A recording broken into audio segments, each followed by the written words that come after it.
This is Derek Staley with ESFI World. I'm here with Minigun. So Minigun, first of all, a lot of fans are going to know, we don't really see you at a lot of live events. Can you tell us a little bit why we don't see you as many, and can we expect to see you at more events coming up in the future? At first, I didn't like to fly for one thing, and I also wasn't confident in my play, but I've gotten a little bit better and more up to my standard, so I should be going to more live events. So before you came to the Winter Championship, you were at the Winter Arena. You lost 2 PvP series there. Were you able to take anything from those games and apply it to your PvP and kind of help with that matchup?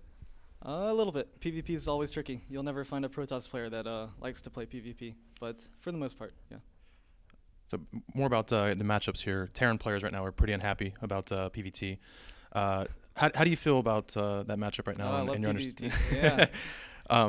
Do you think it's balanced? Do you think the Terran players have a legitimate argument? When the Protoss gets to the 20-minute mark, that's usually the main goal. They just play passive and then get that max army.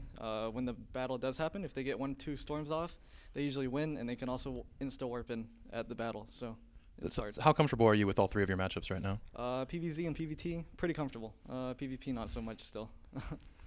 You were also at the Red Bull LAN in Orlando. How does that experience differ from what you might normally do in a training environment? Well, you could pick one person to play with and just go over and over and over every single replay and just play a ton of games with them and find holes in your game, and that was nice. Do you think that targeted training has more of a short-term effect, or is that something that you pick up for a long-term? Long-term. So you learn more about things like training methods and things like that? Oh, yeah. Yeah. So how do you plan to apply that to the future?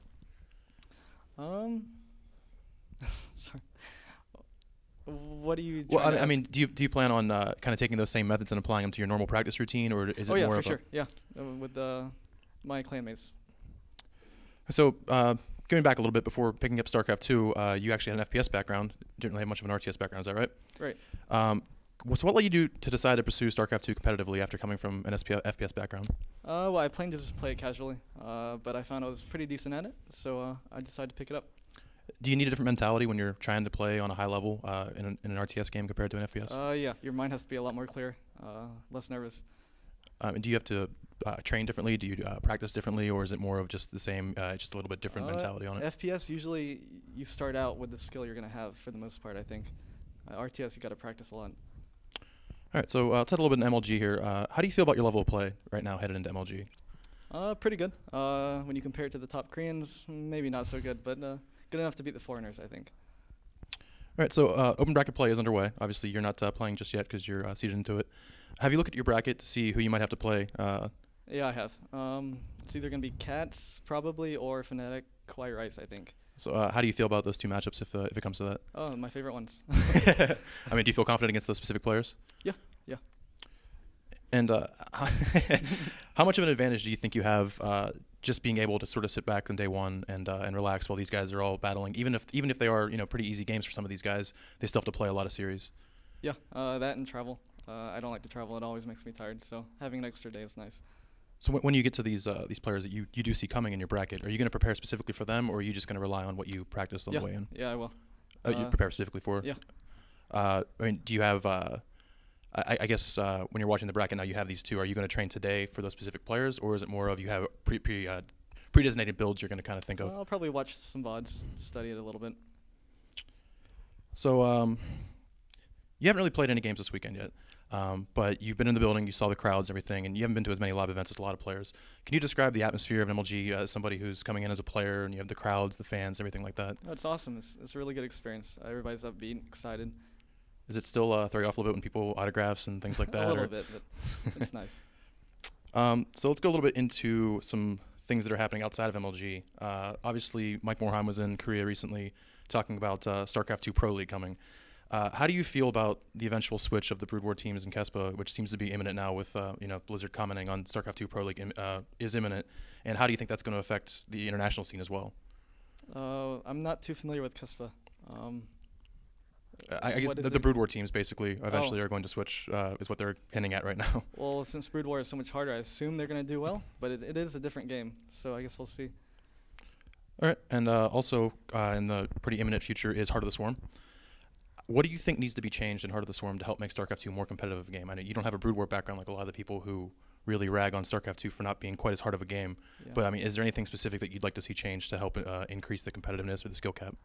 I'd like to see the Protoss units introduced be better. They seem pretty awful right now. Um, None of the units that they are giving us, they aren't designed well. They're not going to help out at all. Can you be more specific about exactly what issues you have with the units they showed off? Well, one's a replicator. It's costs 6 supply right now, which is ridiculous, and it's also super expensive.